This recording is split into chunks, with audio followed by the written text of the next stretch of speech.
CNN reports the world is angrier and sadder than ever. I explain why. I'm Marco Perri. Welcome to the Perri platform.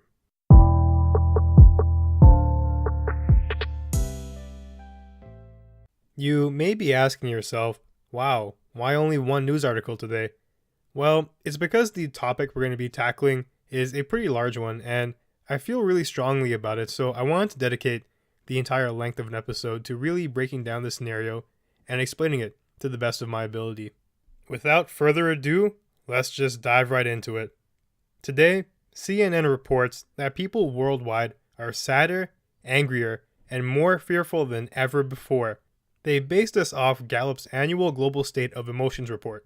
The report found that the emotions of sadness, anger, and fear rose to record levels in 2018 for a second consecutive year. The report surveyed more than 150,000 people in over 140 countries. It basically asked respondents a series of positivity theme questions and conversely, negative ones after. Some of the positive questions included things such as, did you feel well rested today? Were you treated with respect all day? Well, if you logged on to social media and posted something, that one's probably already a hard no. Another question was, did you learn something new today? Etc., etc.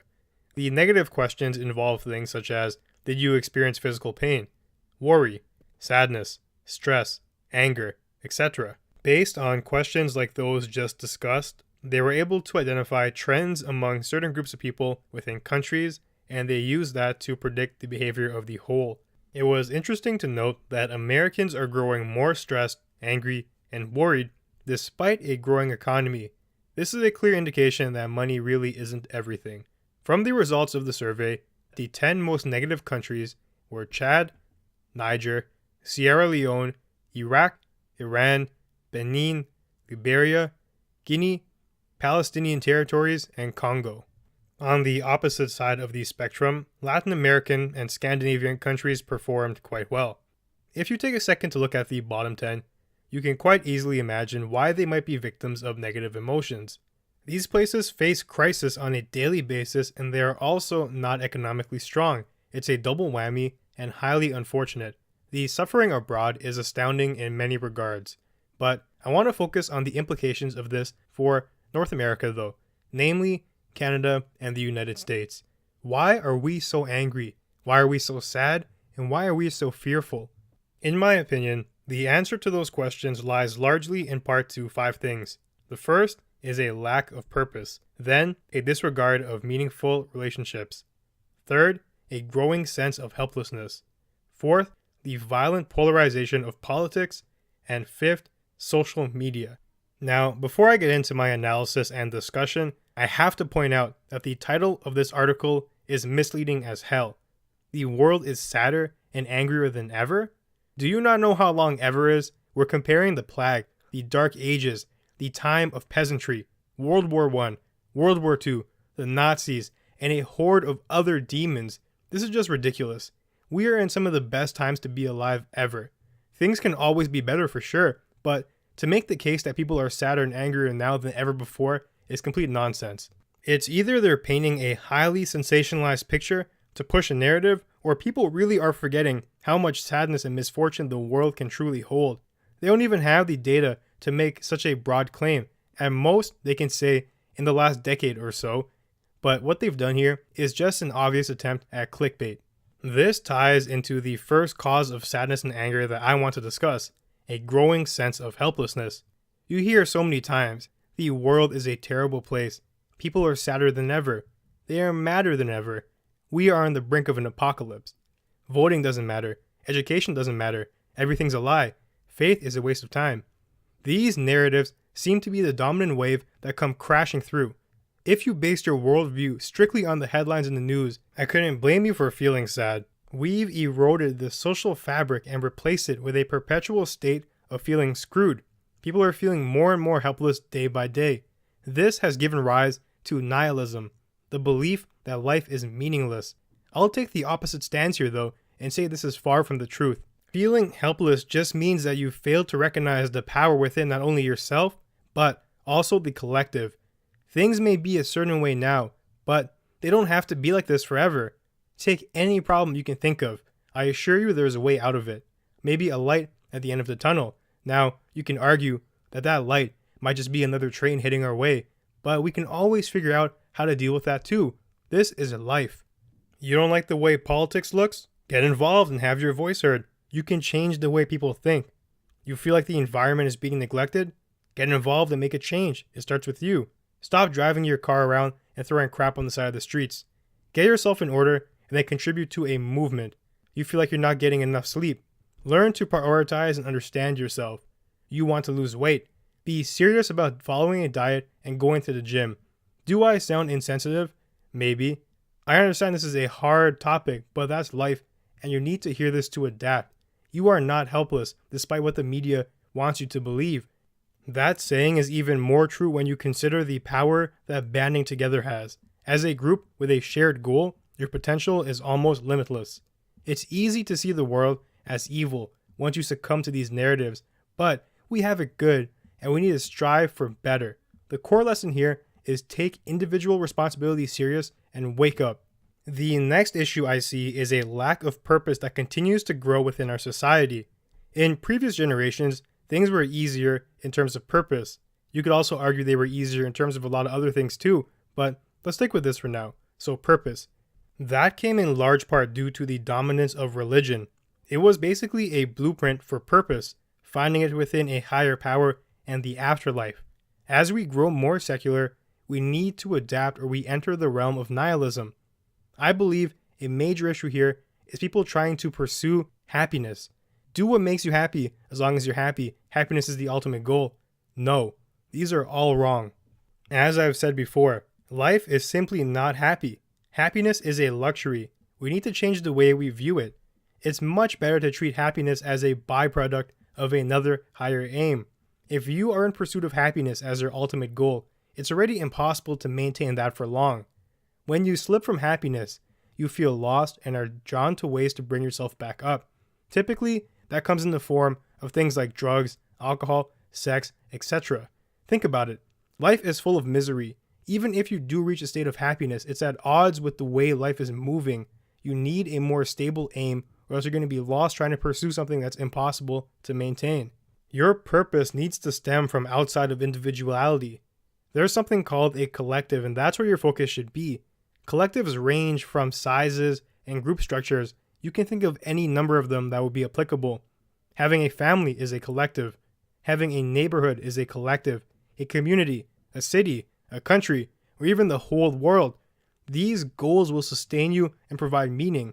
During the bad times, you have something to fight for, something to continue to keep you going. And in the good times, you can rejoice in happiness. It provides you the ability to have both and to also be adaptive to the changes of life. Think of a noble goal that involves the highest amount of duty you can place upon yourself possible that you can manage to bear. This is where true meaning in life can be found, and it is sustainable. Now we move into my third point, a disregard for meaningful relationships. Especially within youth, there is a movement away from commitment to a stream of hooking up, or rather, hookup culture.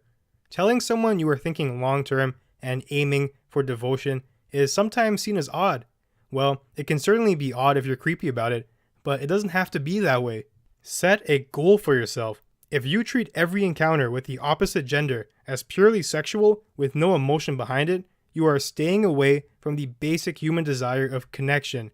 Then you have people who lose hope in finding someone, and that leads to a form of nihilism as well.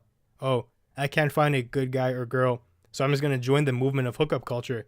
You know it's a deep-rooted flaw because at its core, it's not what provides purpose to people. Instead, this way of thinking can lead you down a path of narcissism and instant gratification. I'm not saying be old-fashioned, wait until marriage, and don't connect with people. I'm saying, what's the point in dating if you aren't thinking long-term and being serious about it?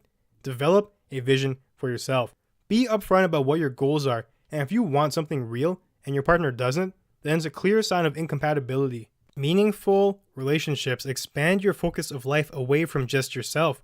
It brings it to a broader spectrum of people, and it's not just with dating. It can also be with friendships too. This is one way to attain meaning.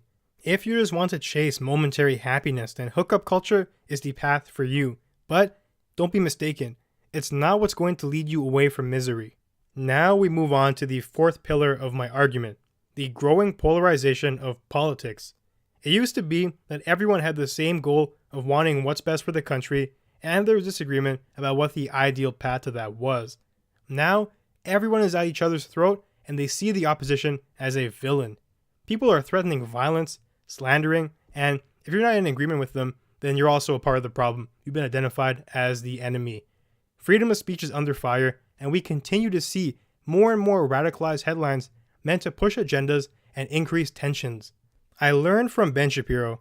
Well, actually, before I even get to that, the current climate is so toxic that even saying that I listen to Ben Shapiro can label me as a villain. People are so quick to jump to conclusions, it's insane.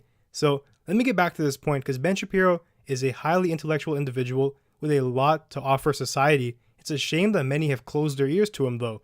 So, what I've learned, that it's good practice to grant people the courtesy of goodwill until they do something to disprove that. This mindset breaks down into assuming that people mean well is essentially a better foothold for intellectual discussion. To immediately label anyone from the opposition as evil is completely foolish, as it doesn't take into account any context as to why they may hold a certain stance. Given, if they prove to you that they're coming from a place of villainy, a place of evil, then of course take the proper precautions, but to immediately jump from point A to point B with no context is completely backwards thinking. I find that it's often those who claim tolerance to be the perpetrators of such intolerance. It's highly ironic and it needs to change. A key lesson here is I can listen to Shapiro and learn things from him, but it doesn't mean we are politically aligned perfectly. This concept shouldn't break anyone's worldview. Another quote from someone who I think is also highly intelligent, Jordan Peterson. Treat each person as if they have something important to say and you can learn from them. I may have paraphrased that a little bit, but he said that often, and it's the crux of what we're getting at here. Don't just assume someone's talking foolishness just because they have a different stance. It can prove to be a great learning opportunity if you use it correctly, and oddly enough, through the multiple discussions I've had with people, I find that we have way more in common than we do not in common. It's just the things that we have that are different seem to rise to the surface and cause tension between us, but at our cores, there's so many things we all agree on. Typically, people will act in accordance with what they feel is right. Very often, people want the same thing, to live a happy and prosperous life filled with meaning, but it's just the different pathways people have that they believe will get them there the best. Of course, there is always a couple of villains who are mixed in, but we need to change the way we view politics.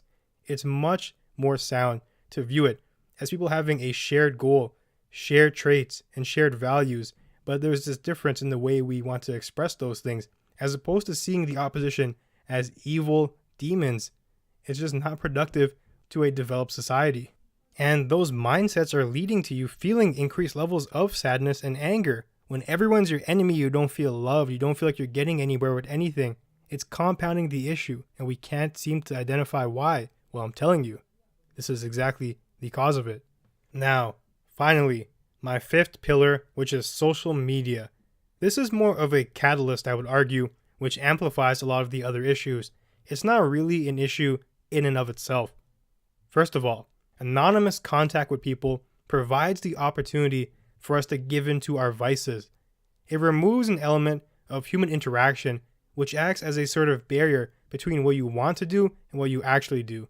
Online, it's really just a screen. People say nasty things that they would never say to someone face to face. This leads to platforms where, in combination with the polarization of politics, it seems like there's a war going on every day. People are out here battling each other, tooth and nail, stirred up by negative emotion and resentment. On top of this, social media allows for us to be constantly bombarded with news. There is no break. Typically, people follow the media outlets they support, which acts as a sort of echo chamber. All you hear is one side of the story as it demonizes the other, and you're completely surrounded by it, just getting hit and hit and hit. The more and more you try to get away from it, the more it seems to find you. On the extreme side of things, it can effectively make someone become an acolyte of the ideology, ready to waste their time battling the supposed enemy And if it's not a real person, they have bots for that nowadays.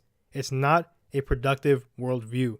Social media has also removed elements of human connection as we now spend more time looking at screens and interacting with loved ones. Everything has now turned into how many likes can you get. Social media is a person's highlight reel meant to prove to you that their life is better than yours. Followers see all of the amazing stuff, but at the same time, none of the bad, as the posters won't want to show that. So now you get an unrealistic idea of what life really is. You compare their highlight reel to your everyday typical life. Yours isn't fun 24/7, and it makes you sad and jealous in a way. This culture shift is probably most obvious on Instagram. Everyone's posting something amazing, especially with the rise of these Instagram influencers. People are idolizing these individuals based on arbitrary factors. It's shocking to me how you can worship someone you've never met, someone you know nothing of. All they do is post cool stuff, and now you want to be like them. It's a shallow role model. Advertisers are even finding ways to exploit this way of thinking. All these detox products and random things that Instagram models are now trying to sell to you. You don't honestly think these influencers really care about you. They're trying to make money, and the advertisers know that you're willingly going to accept whatever they say because you have such a blind respect for them. It's such a backwards way of thinking. It's idolization at its finest.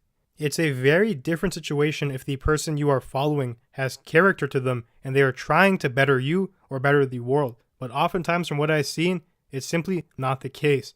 I guess the main message here is choose your role models carefully because you'll subconsciously strive to be like them.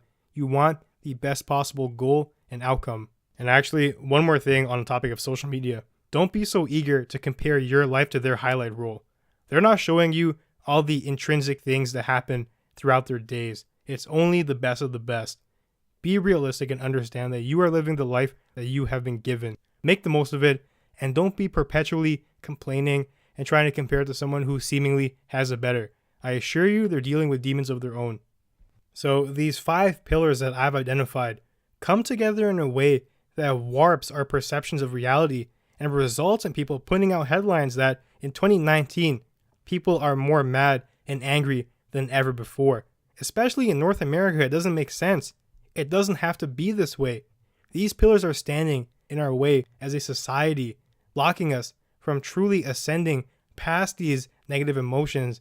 My hope is that by outlining these issues and making them clear, that I can positively impact someone out there to make a change and escape from this cycle of sadness and anger and move towards a more meaningful lifestyle.